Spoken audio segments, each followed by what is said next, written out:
Good morning, guys. First job of the day is to take my dog out for a run, like it is pretty much every morning. But first, I'm gonna rehydrate, have a cup of tea, and then I'm gonna get my shoes on and get out.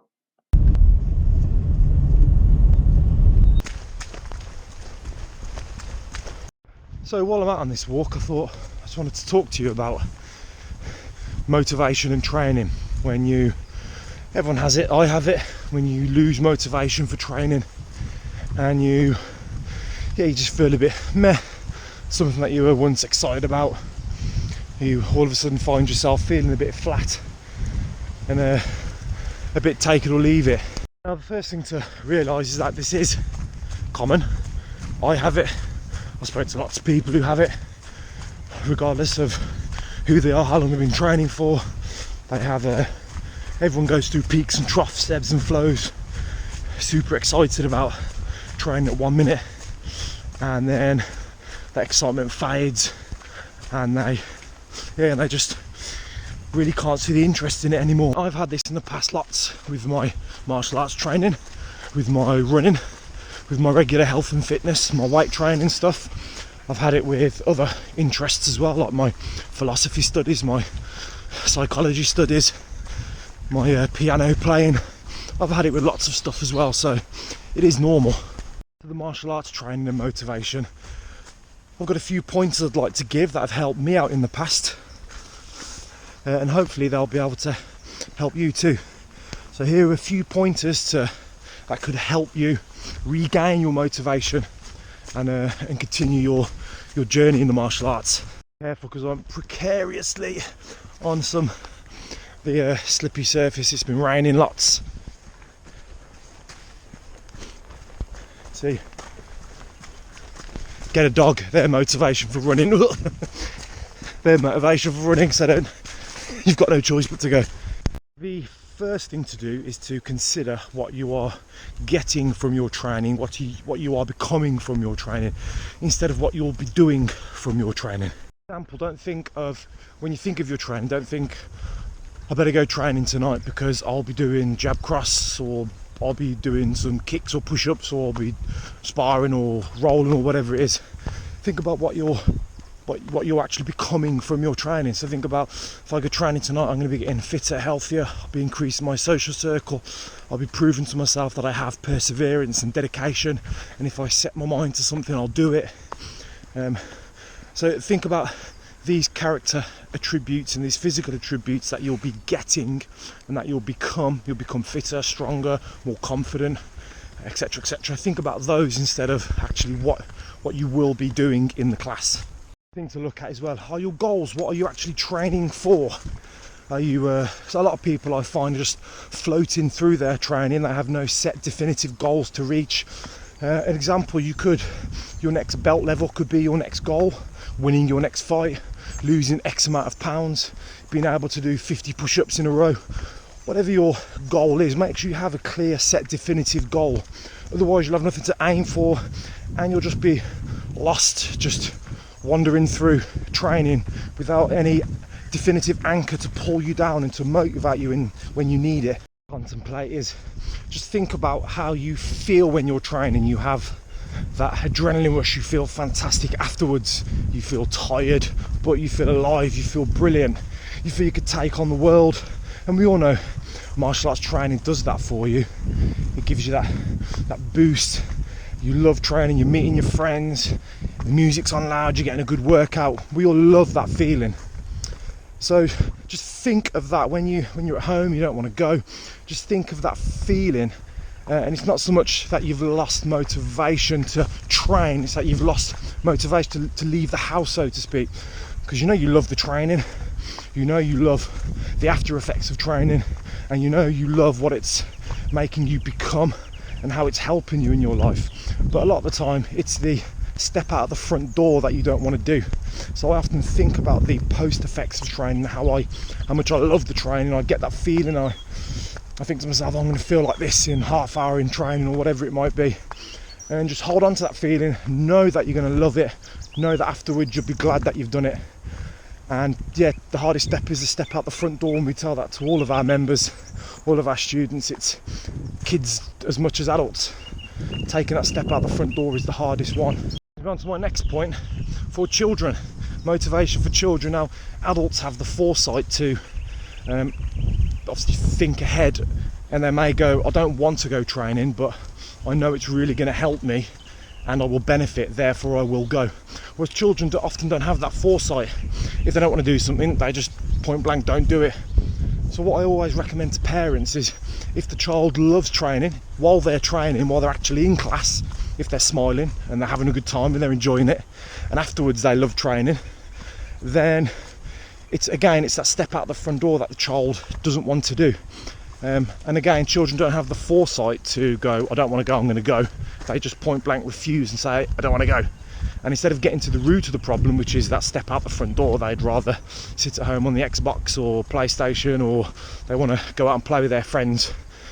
So sometimes it's up to the parents to, and we have a lot of parents say they can't force their child to do so, which is fair enough, but what I would suggest is that if your child loves their training while they're in class and they're smiling, they're playing with their friends and they're enjoying it, and you think they're receiving some good benefits from it, then the motivation might need to be, the parent may need to be the motivation, just to nudge them out the front door and offer that foresight for them on their behalf, which they struggle to do sometimes.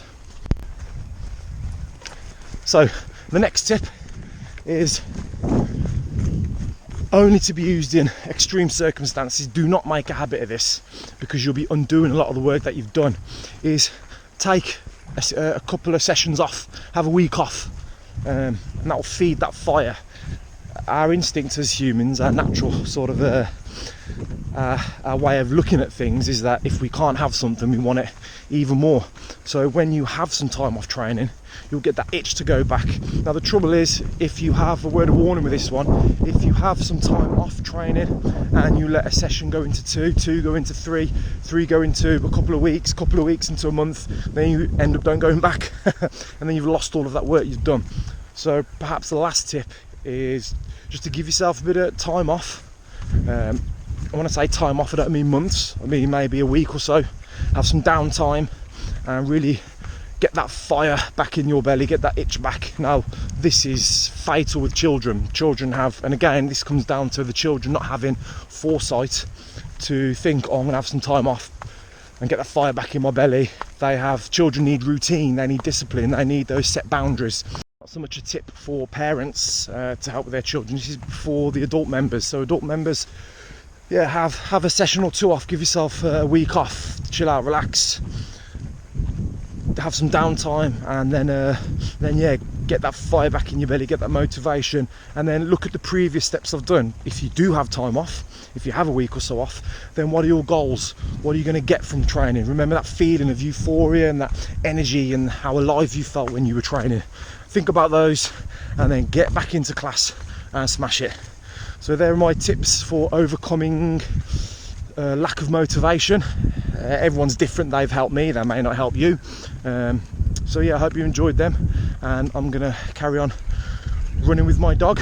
I've had to slow down so I can talk, but I've finished, so I'm gonna run now. So I'll see you in a bit. So my first meal of the day is going to be a juice. It's really easy to make. I'm going to add some frozen banana to begin with. And I've peeled a orange, and I'm just going to put a whole orange in. I've took some of the pips out as well. And I've just added a handful of spinach to it as well. Just chopped an apple up, and that's going in too. I'm going to add in some flaxseed, some milled flaxseed as well. Let's get some water in it. And then I can blitz it up. I'll blend it up by that now. Let's see how we get on with this. Get the lid. Place the lid on, turn it on. Smooth it.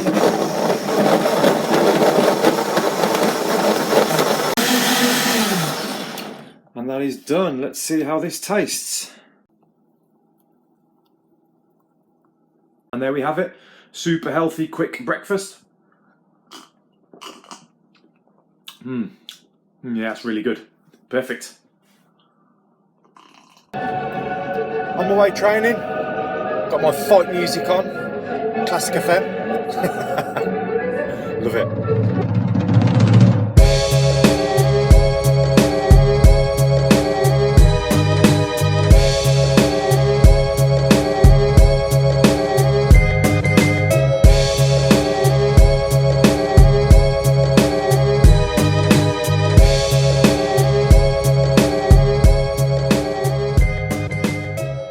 That was an awesome session. We drilled a few different scenarios and just done some sort of role play sparring from those scenarios.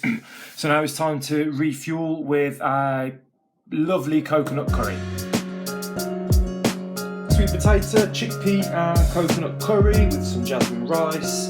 It has some peppers, onions, garlic in as well, and a few chilies because I like it quite spicy. And I've just put some cumin, some ginger and some curry powder in as well, a bit of coriander, and there we go. And lime juice, don't forget the lime juice.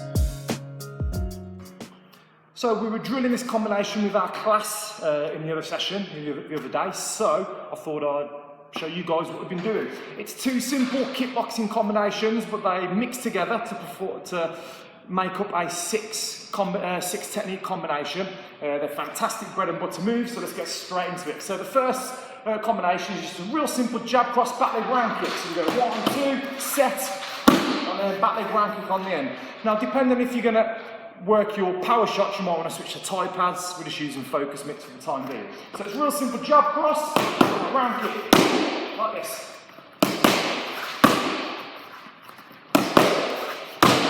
Like this, that's technique number 1. Jab, cross, set, back leg round kick. Okay, the second technique is a hook, cross, lead leg round kick. So we're going to go hook, cross, switch our feet over, and then lead leg round kick, like this.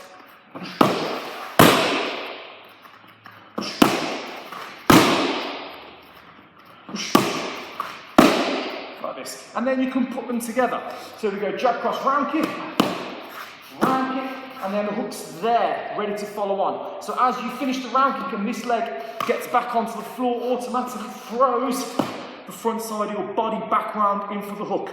So if I've just done a jab, cross, round kick, and my partner has done a tuck and cover, so I do the round kick and he covers up, I can come back with a hook to finish, okay, to carry on with the attack. So we go 1, 2, cross, hook like this.